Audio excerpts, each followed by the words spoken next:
Hi guys, welcome back to my channel and welcome back to another book club video. We just finished reading Girl, Watch Your Face, Wash Your Face by Rachel Hollis. I cannot wait to hear what you all thought of this. I really loved it. I have a lot I want to talk to you about it. And I felt like overall it lived up to the hype. This has been like a very hyped book. So I don't know, I have a lot I want to say about it. But the first thing I want to say is like almost sort of an apology, which is that I did not realize this was a Christian book. It's a Christian publisher and there's like a lot of Christianity throughout and Bible verses and stuff. And I was raised with old-fashioned Southern etiquette where you don't talk about politics and religion. So I actually uphold that etiquette rule on my channel. I just don't want to exclude anyone. I don't want to offend anyone. And I'm sorry if anybody felt uncomfortable reading this because it didn't align with their faith or lack thereof or anything like that. So I don't know, I just wanted to put that out there. I honestly wouldn't have necessarily chosen it had I realized how strongly that would be a theme. But hopefully no one was offended. I'm sure a lot of people love that about this book. But I do not talk about politics or religion, just like my Southern grandma Charlotte taught me. So that said, I did love this book. It has a structure of talking about all of these lies that the author has believed throughout her life and kind of talking about why they are lies and how you can eradicate them from your thinking. And so much of it was so empowering, like incredible. That said, I don't feel like this book changed my life. I'm curious to hear, do you guys feel like it changed your life? A lot of my friends were recommending it. A lot of the hype that I read was that it's like a life-changing book. And it just kind of wasn't for me, but I did get a lot out of it. So I kind of wanted to just flip through the different lies that she believed. I'm not familiar with Rachel Hollis at all. Another thing I wanted to ask you guys is if you knew her blog before this or not. And I know she also has some fiction novels. This is my first introduction to her. So, and I'm sure if I was familiar with her blog or her podcast, I would have known probably that this would be a religious book, but I just purely picked it up. Well, first of all, because the name, I was hoping it had skincare in it, and it totally didn't, but whatever. And because I had heard such great reviews. So anyway, the main theme of this book, I'm looking in this like first chapter, well, I'll just summarize it, was that she felt that we have power and control over our own lives and that we need to take our own destinies into our own hands and like stop believing these lies and stop accepting less than we deserve and just powerfully transform our own darn lives. And I think that is such a powerful message. I'm behind that 100%. I loved it. But that said, a lot of these I kind of felt like I already kind of know that. So again, maybe like with a younger audience that some of these might hit home before, because I'm sure when I was in my 20s, a lot of these things would have been like revelations, but now I'm kind of like, I know. So the first one is something else will make me happy. This one, I did really love this one. I think we all fall victim to that mentality of like, if I could just get that purse or if I could just lose 20 pounds or whatever it is, like then I'll be happy. If I just get a boyfriend, then I'll be happy. And life just doesn't work that way. Like it's the pursuit that fuels us and then we actually get pleasure out of. So sometimes like you get the purse and you're like, kind of miss like scouring eBay for the best deal on this purse. So I do agree it's about like the hunt and the journey and not always fixating on like once this happens then I'll be happy. So I loved that chapter. The next one was I'll Start Tomorrow. Also loved this chapter. I love how I went into it like I don't know, and then like the first two chapters were like boom, knockouts for me. I think again we all fall prey to that I'll start tomorrow mindset. It's just so tempting when you're at the end of a long day, just get like pizza and wine and be like diet starts tomorrow, or make one last like financial splurge and be like the budget starts next month, whatever it is. So getting rid of that lie is huge. I still struggle with that. I think a lot of us do. I just randomly flipped to it with something I highlighted in here. How many times have you bailed on yourself to watch TV? Ugh. Ouch. Like, it's so true. At the end of a long day, sometimes all you want to do is just like watch Netflix. But if you promised yourself you're going to go for a run instead, that's what you need to do. And so she talks about that, like never break a promise to yourself. We tend to like flake on ourselves the most out of anyone because it's like something in your head. You're just like, well, that doesn't really matter. That's just for me. And I feel like women are especially bad about this. I know I really, really struggle with that. It's like we have all these commitments to all these other people. It's so easy to put ourselves last. But she's saying, if you can't trust yourself to keep your word, to do the things you tell yourself you're going to do, you know, it's never gonna happen. Nothing's ever gonna change. So you have to stop thinking like, oh, I'll start tomorrow. And like, no, I'm gonna honor this promise I made now, today. And another point she makes in conjunction with that is if you know you were never going to break a promise that you make to yourself, you won't overcommit as easily. And that is so true. Like when you're just planning ahead, you're like, okay, I'm gonna start training for a marathon. I'm gonna do this, that, and that. Thinking, you know, not consciously, but knowing, I'll probably cancel this schedule, this intense training schedule. So if you really know, like, my word is my bond, even with myself, I'm gonna honor all the commitments I make to myself. You're not gonna say, oh, I'm gonna start this crazy marathon training schedule and I'm gonna do a 30-day juice fast. Like, you're only going to commit to what you know you can follow through with. Because we all know deep down, like, what our threshold is. We know what we wish we could achieve, but we know what we really can achieve. So it helps you to kind of be more honest with yourself. Okay, so then the next one, I'm not good enough. This was one of the ones that just kind of didn't do as much for me. She talks about being a workaholic. That's another thing I think a lot of women are, even if it's like an at-home workaholic, you know, like just we tend to always be busy and running and doing for others, and like we have so many big goals and dreams. And so I definitely feel this chapter and identify with it, but I don't know. It's an ongoing struggle, I think, for a lot of us, especially if you like are an entrepreneur, you have your own company or whatever the case. It's very hard to beat the workaholic bug. So I felt her on that. Number 4 was I'm better than you. That was the one that also didn't resonate with me as much. It was about how women really just need to like not tear each other down, but build each other up. I agree wholeheartedly on that. I think a lot of us are on board with that, right?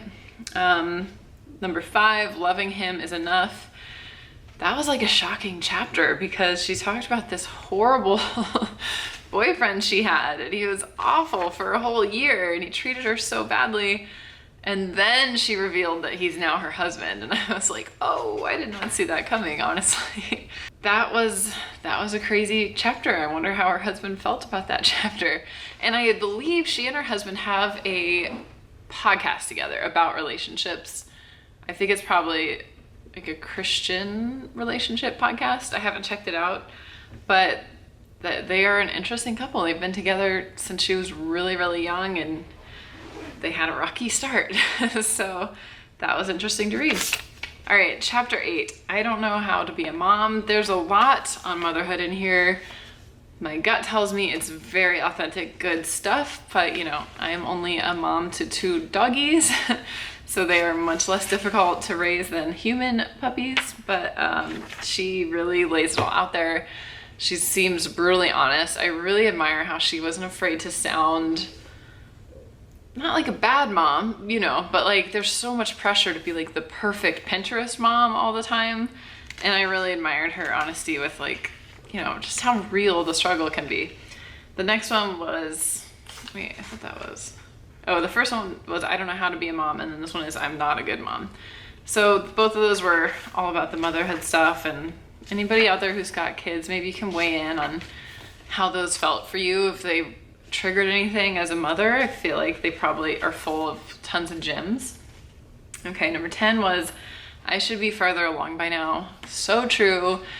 Everybody struggles with this one, and that's just, you know, that feeling that like you're constantly behind in life. You can always find somebody your age who's achieved your dream to the nth degree, and it's like, I haven't even started or whatever. So that's a tough one.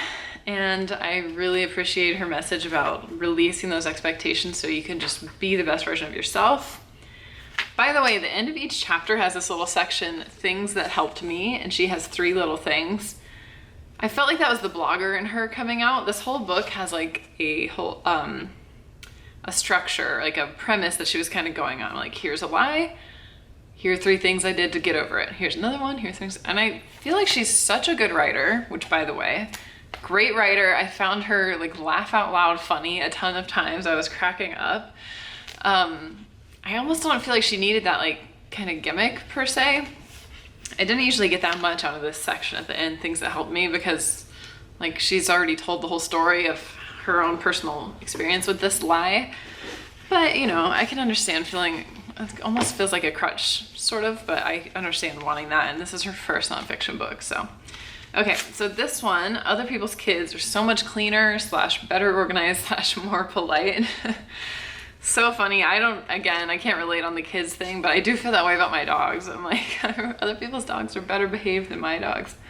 But something that I took from this chapter regardless was seeing life in seasons. And sometimes when we're going through a hard time, we feel like, oh my God, this is it. Like life is just so hard now and it's going to be that way forever.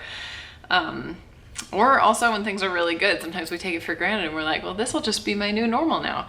And it really is key to remember everything comes and goes in seasons. You know, this too shall pass, for better or worse. So I do like that philosophy of looking at life like, okay, in this season, this is what I'm going through and this is what I need to do for myself and for everybody. This one I highlighted, it said, find a tribe of people who are in a similar walk of life as you are. Once you find them, be honest about where you are and what you're struggling with, learn to ask for help. And that kind of stuck out to me because I wrote like us. I felt like, you know, in my wildest hopes, that's what the Milk and Honey Life community is. I think we all are in a similar walk of life. Like we all have similar passions and things that we love. And so it just kind of unites us and connects us. And I don't know, I love that in the comments we can kind of be that for each other and have a dialogue, and I hope you guys are down for that. Okay, the next chapter, I need to make myself smaller. This one was huge for me.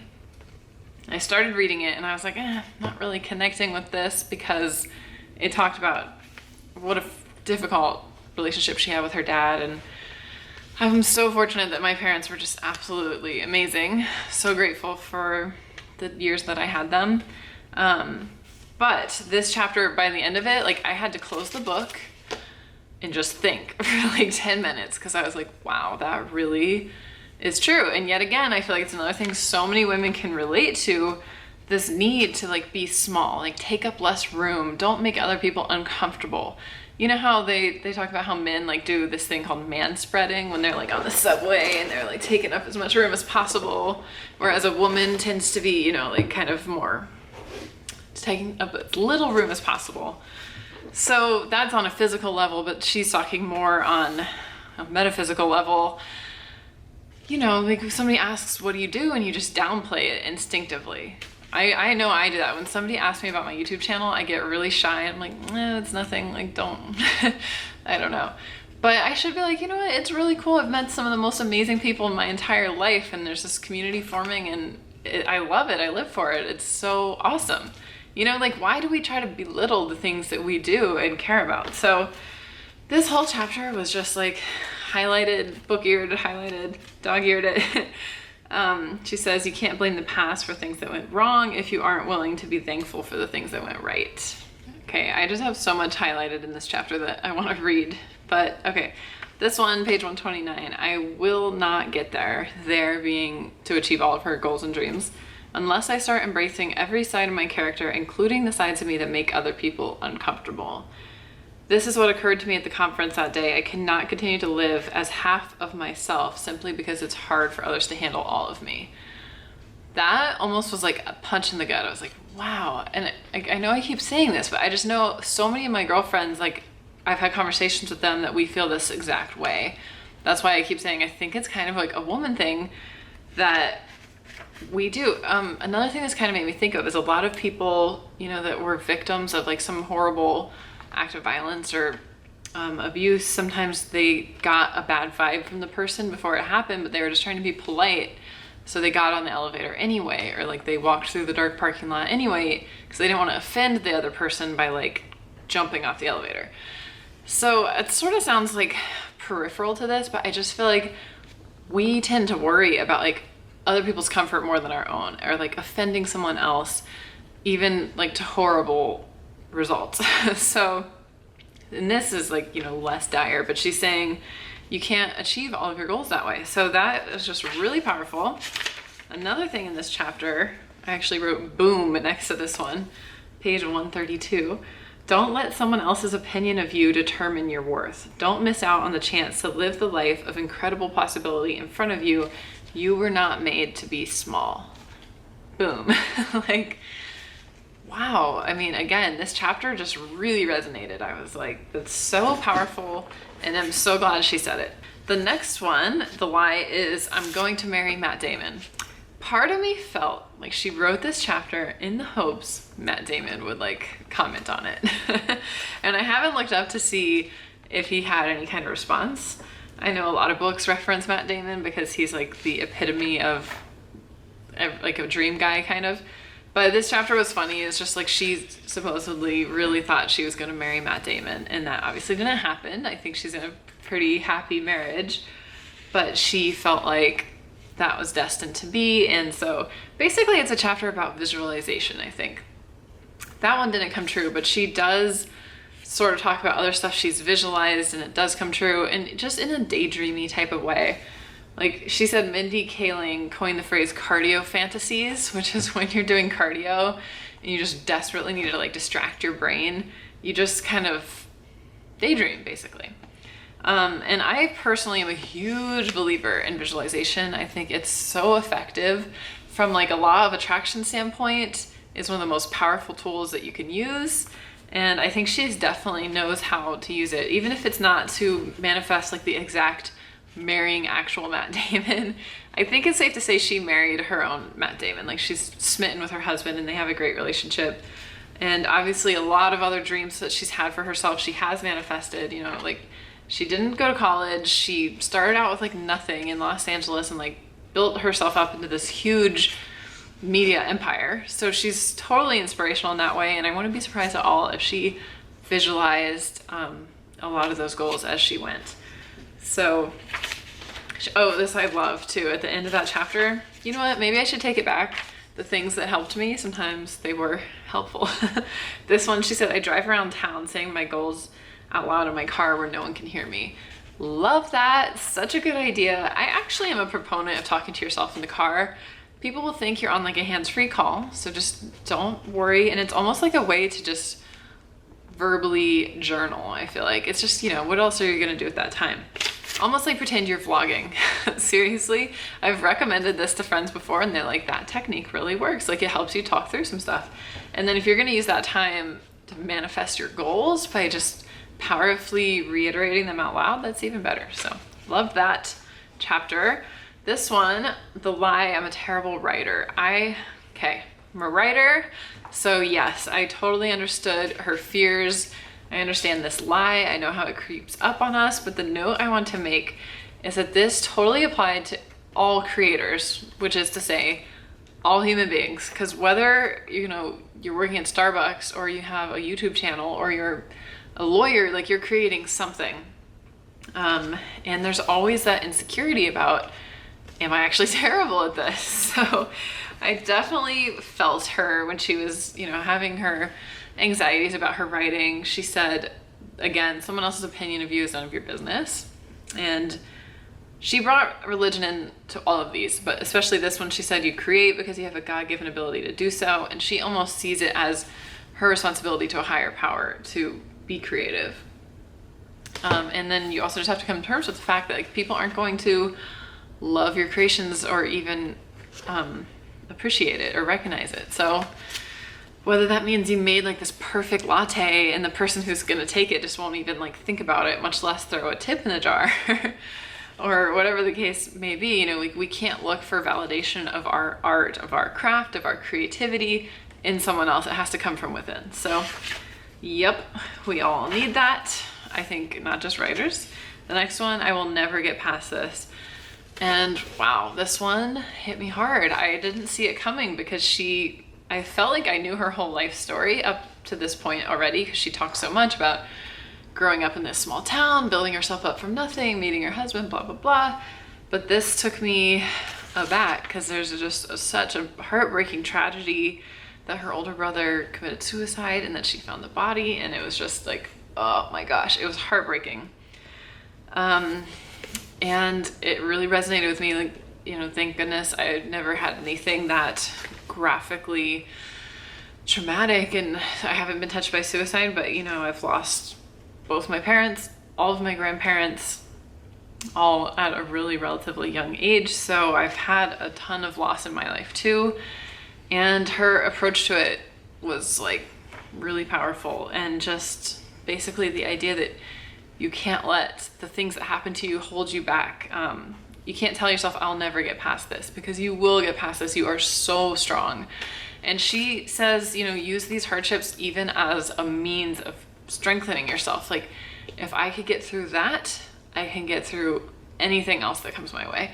And I've definitely thought that way before too, about, you know, the loss that I've experienced. So, whew, it was intense. It was really intense, and I really respect the way she handled like such a huge traumatic setback. So powerful stuff. I'm glad she shared that chapter.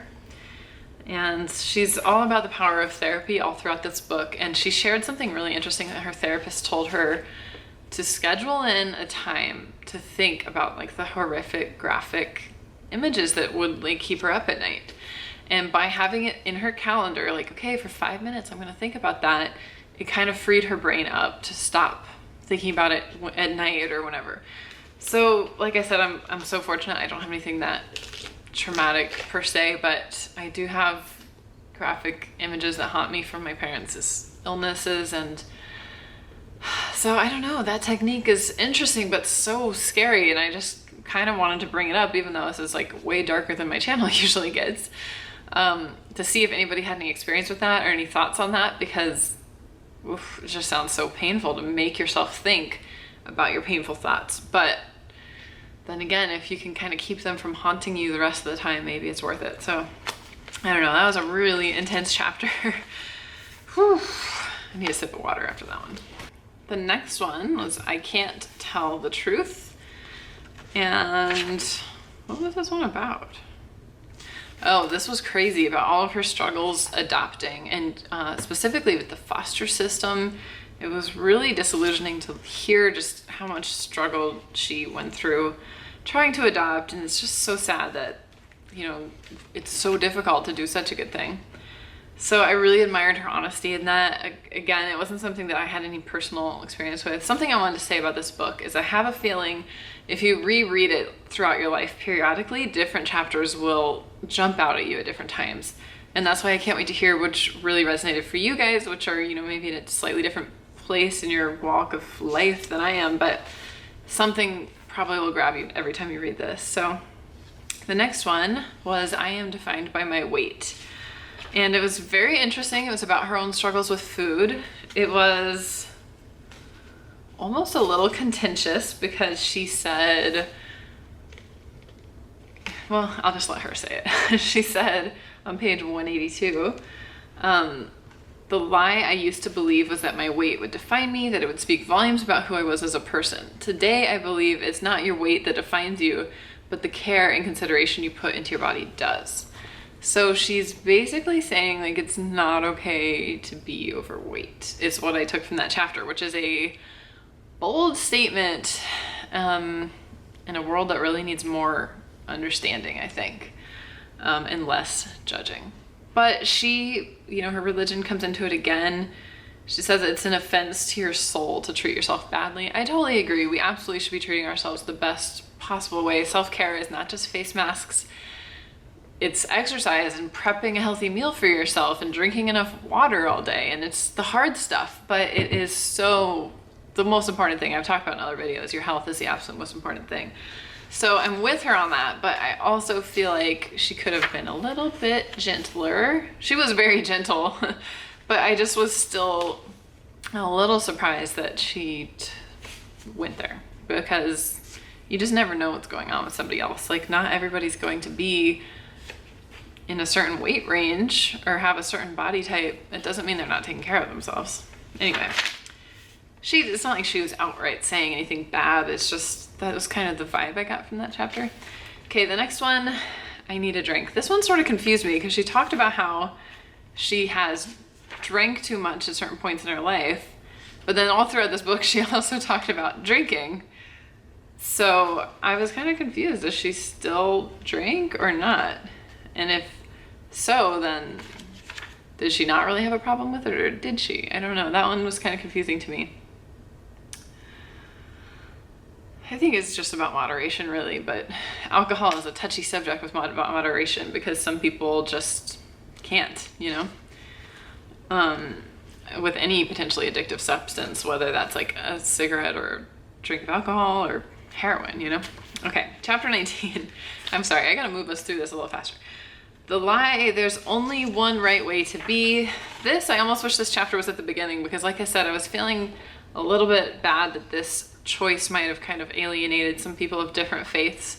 And so this chapter was just basically saying she's down with other religions, and it was carefully worded. I almost couldn't tell if she like thinks there's anything wrong with other ways of being or not, but ultimately she was saying like she has tolerance for all walks of life, every ethnicity, every religion, whatever.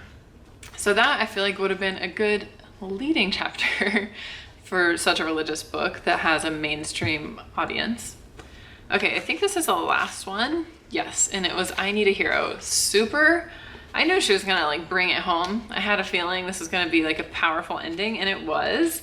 Also, as a runner, I loved this chapter because she talks about how she got into running and she runs long distances, which is like my ultimate dream that it's always just out of my grasp. Like I tend to mostly do like 5K type distances, but she does half marathons and marathons. And she talked about her first half marathon was a Disney race. You guys know that's on my major list of dreams. Actually, let me show you my medal really quick. Okay, I just wanted to show you this really quickly. If you guys saw in an earlier vlog, I talked about this app called Yes Fit. And as a runner, I've been loving it because you can do virtual races. One of my friends through here actually told me about it, so thanks again, girl.